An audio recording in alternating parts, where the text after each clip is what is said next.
Hello, this voice is Scotty Colson with our second interview with Ashley Lindsay.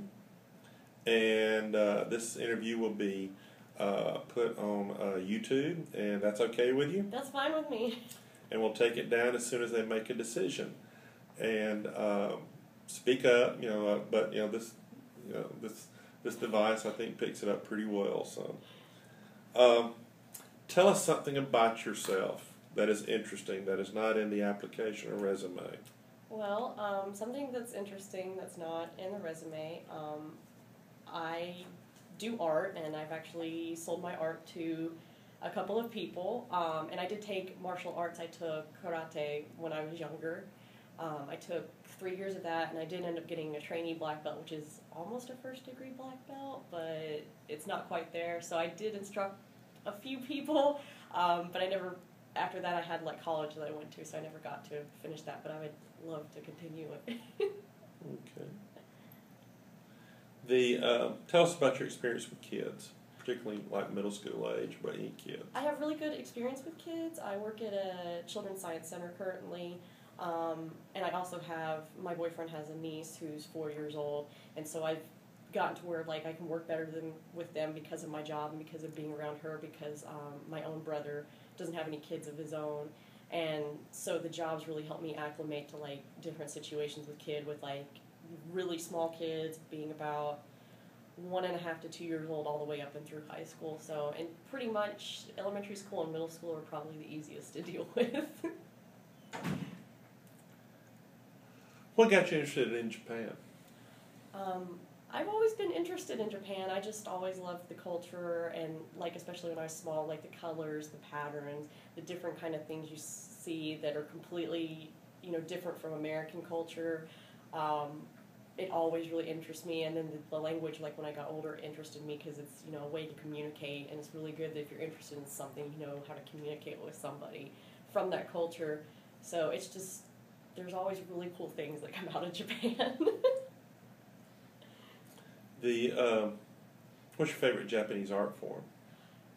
Favorite Japanese art form is probably their woodblock prints that they are traditionally known for, like ukiyo-e prints. Because I ended up in college, I ended up majoring in printmaking, and a lot of their dark outline, the color choices, the patterning, I incorporated in my own work. I kind of changed it because I knew that, since I'm American, it wouldn't really be right for me to incorporate their patterns bar none.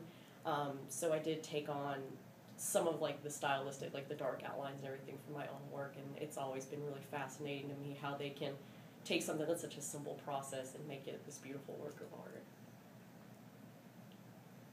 What do you know about Hitachi? I know that Hitachi is a smaller city that most Americans are exposed to. When they think of Japanese culture, they think of Tokyo, Osaka, the big cities. I know that it's because of that reason, there are going to be people that know each other, and it's going to be more of a familiar kind of family orientation, I would say. And I know that it's about 200 miles northeast of Tokyo. And I know that they have a really good relationship with Birmingham because of this program mostly. So. Well, what's your favorite book you ever read? Favorite book I've ever read? Probably The Grapes of Wrath, because when I was in high school, it was one of the longest books I'd ever read, but the story was always really, really enthralling. I also what's his name? I can't believe I can't remember it. He's a Japanese author who wrote the Vampire Hunter D novelettes. He's wrote other works besides that, Demon City, Shinjuku, and a couple other, and I cannot think of his name, but I read a book that he wrote outside of that genre that was really good, and it's fascinating work. Okay. I've never heard of that one. Now, Grapes of Wrath, read, heard. It's a little more geeky.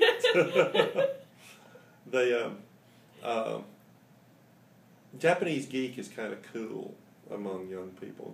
Why do you think that is? Because, like I stated earlier, they have really different ways that they think about stuff, and they come up with a lot of different ideas. I know, especially anime is really popular, and it's because they make it. When people think cartoons in America, they think it's just for kids, but they make it in such a way that it's not for just kids. It's for older people and young people, and the way that they do the stories and everything, it basically can relate to anybody, and so I think that's why it's become like really chic, because like, oh, it's really different, you know, and it's still really cool, and people my age can be involved in it. So I think that's why it's become so popular. Okay. Tell us something about yourself that would tell us about your first experience with foreigners. First experience with foreigners, I'm trying to think, because I have so many friends that are from different cultures. Probably when I was in high school, I have a friend who's Chinese, and he has a sister who's older than him, and she was really, really shy, like, when we went to school together. And so it was always really kind of odd to me to, you know, understand, like, why she was so shy and why she didn't really want to talk about anything. But I know that, like, as I got to know her better and relationship became better, like, it was so interesting to hear about, like, everything that they had to talk about. And, like, since then, like, I have a lot of friends who are, like, Korean, Japanese. I'm actually very close to a couple who's Indian, and it's just always been really cool to, like, get close to them and, you know, see what they have to offer, because it's always so different from what we have here, because, you know, American culture is, like, known, like, the world over, but it's like we have staples that we're known for like, movies and, you know, music, and then, like, you get all these different things from different cultures where it's like, you know, oh, they're known for their art, or oh, they're known for this, and it's really cool to investigate that. What will you miss most if you get this job and you're gone for 2 years? Probably what I would miss most is being able to communicate with my family, like, on a daily basis. My mom is kind of obsessive compulsive when it comes to contacting me, and she usually calls me every day, and I know for her it would probably be a bigger deal for her than it would for me, but just knowing that I can't talk to them all the time would probably be the worst thing I would miss. But I know that going into something completely different, it's going to be, like, exciting and challenging and have its own stuff that I'm going to be really excited about, and I'm really excited about it. We've got 4 candidates. Mm-hmm. Why should they choose you? They should choose me because I'm really outgoing. I'm really adaptable to really any situation.